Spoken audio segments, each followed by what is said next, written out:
A Comissão de Direitos Humanos aprovou um projeto que suspende os efeitos da resolução do Conselho Nacional dos Direitos da Criança e do Adolescente, o CONANDA, que estabelece diretrizes de atendimento para crianças e adolescentes vítimas de violência sexual. Para a comissão, a resolução do CONANDA trata de competência privativa do Congresso Nacional. A resolução do CONANDA estabelece, entre outras coisas, que a interrupção da gravidez pode ser feita sem a presença dos pais ou responsáveis. A resolução assegura, por exemplo, ampla confidencialidade do atendimento, inclusive em relação aos pais e responsáveis. Quer dizer, os pais não serão comunicados de um possível procedimento de interrupção da gravidez e dos cuidados após a criança ter sido abusada. Os pais, se não forem eles os culpados, eles precisam participar desse processo de proteção da criança.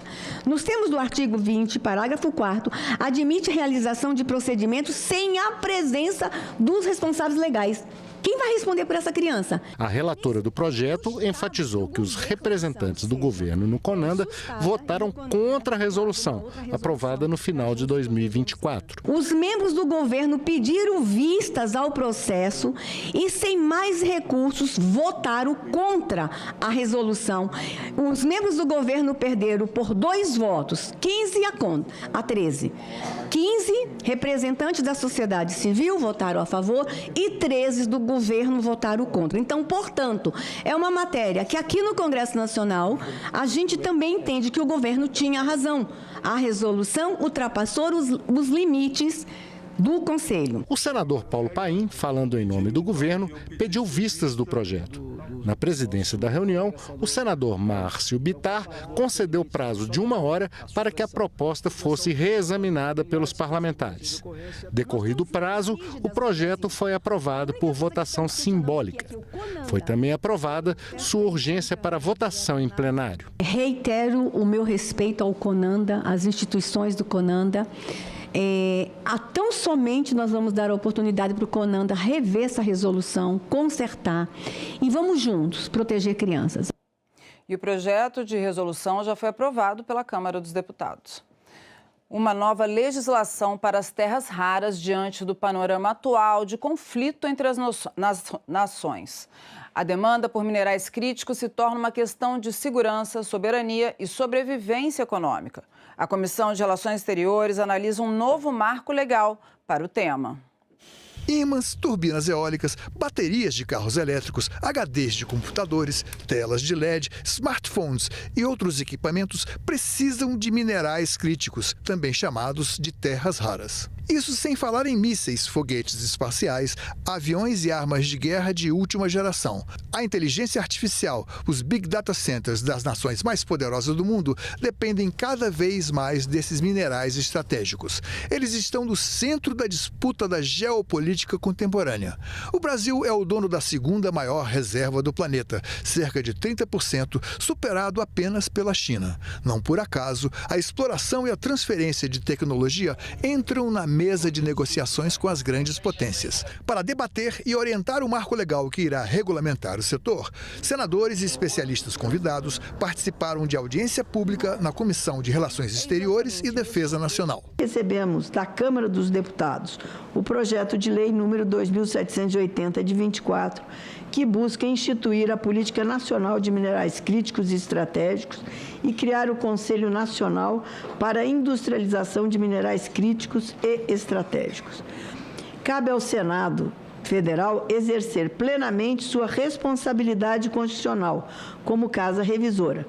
Nosso dever não é apenas analisar o texto aprovado pela Câmara, é debatê-lo, aperfeiçoá-lo quando necessário e assegurar que os instrumentos propostos sejam efetivamente capazes de alcançar os objetivos pretendidos. Sob a presidência da senadora Tereza Cristina, os debatedores comentaram itens relativos à pesquisa, exploração, desenvolvimento, soberania e aspectos relevantes para a legislação, com destaque para um projeto da Câmara já em análise nas comissões do Senado. A riqueza geológica não necessariamente se traduz em desenvolvimento se não for aproveitado da maneira certa, inclusive com agregação e processamento. E aí entramos senhora a vice-presidente, numa questão que é essencial, é o que os países estão fazendo em termos de legislação. Uma primeira constatação, senadora, é que quase todos os países centrais que têm todo o interesse em assegurar o suprimento de minerais críticos, e obviamente é uma corrida para a agregação no seu próprio território, né? Todos eles estão aprovando legislações específicas para minerais críticos. Um conselho ligado à presidência da República, como é que ele prestaria contas à nação das suas preferências? Nós já temos. A política externa é conduzida pelo Executivo. Teoricamente, presta contas a nós aqui da Comissão de Relações Exteriores. Admitamos a ideia do Conselho. Tem que ter algum sistema de prestação de contas, não só ao Tribunal de Contas, mas ao Congresso Nacional. Mostra também como é estratégico e como é questão de soberania nacional. Próximo, por favor. E também falando em soberania nacional, aquelas duas áreas que eu mostrei no mapa aqui do norte de Goiás, a primeira notícia de cima é de junho de 2026, de abril de 2026, lembrando que a nossa única empresa que está minerando terras raras foi adquirida por um consórcio, principalmente por empresas dos Estados Unidos. A legislação brasileira permite. E ontem saiu essa notícia que Estados Unidos e Emirados Árabes estão tratando, essa aí não foi, essa aqui é em Minas, estão negociando para adquirir uma mina de terras raras em Minas Gerais. Então, a nossa legislação permite, mas como bem lembrou o embaixador aqui, é uma questão de soberania nacional e como lembrou também o senador Espiridião Amin e a senadora Tereza Cristina, nós temos que olhar o que os outros países estão fazendo. A nossa regulamentação, ela foi feita para outro tempo e nós estamos vivendo um tempo agora de extrema, aliás, alguém falou uma palavra, acho que foi o embaixador, de extrema cobiça pelo que o Brasil tem no seu subsolo. Então, nós temos que proteger isso a favor dos brasileiros, não com reserva de mercado, não impedindo investimentos estrangeiros, mas fazendo o equilíbrio aí entre aquilo que é importante para o país e o que nós precisamos deixar que o mercado também e a iniciativa privada atue.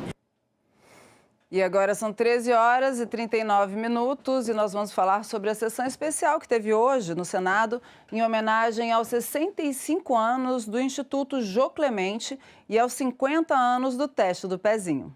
O teste do pezinho foi instituído em 1976 e se consolidou como uma das formas mais importantes de triagem neonatal do mundo. O exame permite a identificação precoce de doenças metabólicas, genéticas e raras, permitindo o tratamento precoce e garantindo mais qualidade de vida às crianças. Essa é uma conquista extremamente importante, que mudou a saúde pública brasileira e que há mais de 5 décadas ajuda a proteger o futuro de milhares de crianças. O teste do pezinho representa muitas vezes a primeira chance de agir a tempo, identificar precocemente doenças graves e raras, orientar e apoiar famílias, iniciar tratamentos e evitar sequelas que podem comprometer toda uma vida. Ana Paula Lima apresentou a filha, Melissa, que foi diagnosticada com atrofia muscular espinhal após o teste do pezinho. Com 20 dias ela tomou a primeira medicação para parar a progressão da doença dela, né? E hoje em dia faz os acompanhamentos dela no Hospital das Clínicas, vai para a escolinha, tem uma vida normal como muitas crianças, né? Anda, fala, canta, tudo que uma criança pode fazer. E isso tudo graças ao teste do pezinho. A sessão também fez homenagem ao Instituto Jô Clemente, entidade reconhecida nacionalmente pelo trabalho desenvolvido em defesa da inclusão, da autonomia e dos direitos das pessoas com deficiência intelectual e com autismo. A instituição também se tornou referência na conscientização das doenças raras e do diagnóstico precoce. Ao longo desses 65 anos, tivemos a oportunidade de contribuir com avanços importantes para o país e para milhares de famílias brasileiras. São mais de 330 mil atendimentos realizados a cada ano. Mas o que realmente dá sentido à nossa atuação são as histórias humanas, histórias de gente. São as famílias que encontram suporte e informação. As crianças que têm acesso ao diagnóstico e acompanhamento adequado. Os jovens e adultos que conquistam mais autonomia, inclusão e qualidade de vida. Só temos a agradecer pela trajetória do Instituto Jô Clemente e seu trabalho brilhante de proteção à infância.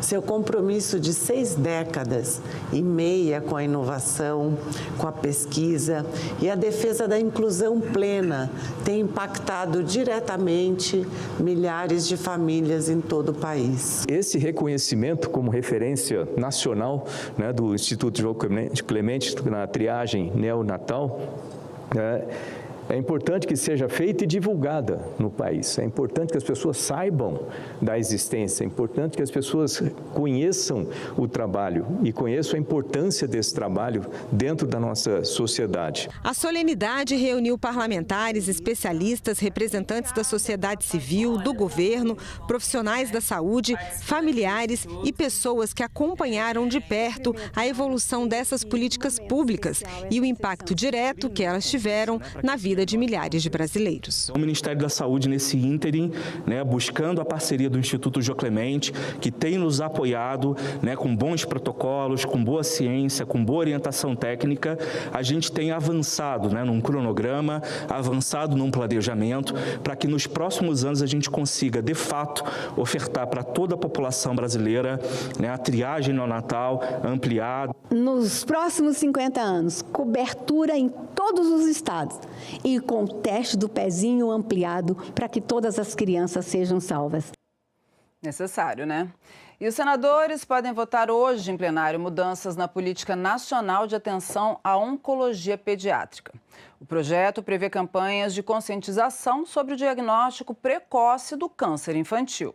12 mil novos casos de câncer em crianças e adolescentes são registrados por ano no Brasil, segundo o Instituto Nacional do Câncer. Os tipos mais comuns são as leucemias, tumores do sistema nervoso central, linfomas e tumores sólidos. Ainda de acordo com o INCA, 80% dessas crianças podem ser curadas se conseguirem um diagnóstico precoce. As campanhas propostas no projeto devem incluir capacitação para profissionais de saúde, especialmente na atenção primária, para que identifiquem rapidamente casos de suspeitas da doença. O objetivo é reduzir a mortalidade infantil pelo câncer. Estamos tratando de crianças, vidas em formação, sonhos e ainda em construção e famílias inteiras que se veem subitamente lançadas em uma luta desigual contra o tempo e o desconhecimento. O câncer infantil não atinge apenas o corpo da criança, mas desestrutura emocionalmente lares, fragiliza vínculos e impõe sofrimento silencioso à paz, que muitas vezes sequer reconhece os primeiros sinais da doença. Na quarta-feira, será votado no plenário o projeto que cria a política de governança da administração pública federal. Pelo texto, a alta administração, como por exemplo ministros de Estado e diretores de autarquias, vai ser responsável por implementar e manter as práticas de governança. Eles serão responsáveis pelo acompanhamento dos resultados, pela melhoria do funcionamento das organizações e pelas decisões fundamentais, além de outras questões administrativas. Visa aprimorar a governança pública no nosso país. Nós estamos precisando, até ver esse caso gigantesco aí de lavagem de dinheiro e que envolve coisas terríveis, no caso do Banco Master e todos os escândalos de corrupção que tivemos no passado. Fala galera da Folha TV, não se esquece de se inscrever aqui no nosso canal para assistir programas como Folha Notícias Manhã, Folha Notícias Noite, o nosso Folha Entrevista e o nosso Barzinho das Meninas. Muitas coisas bacanas a gente acompanha por aqui e a gente precisa muito do apoio de vocês para nosso trabalho jornalístico, investigativo, de curadoria de conteúdo, com vocês ajudando no nosso Pix, folhademocrata@gmail.com ou mandando superchats, valeu demais, e os recursos financeiros, tornando-se membro do nosso canal, no nosso curso de jornalismo básico, para você ficar muito bem informado a respeito de tudo.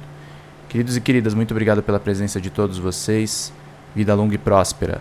Cuidem-se, cuidem dos seus, e não esquece de se inscrever aqui na Folha TV. Até mais!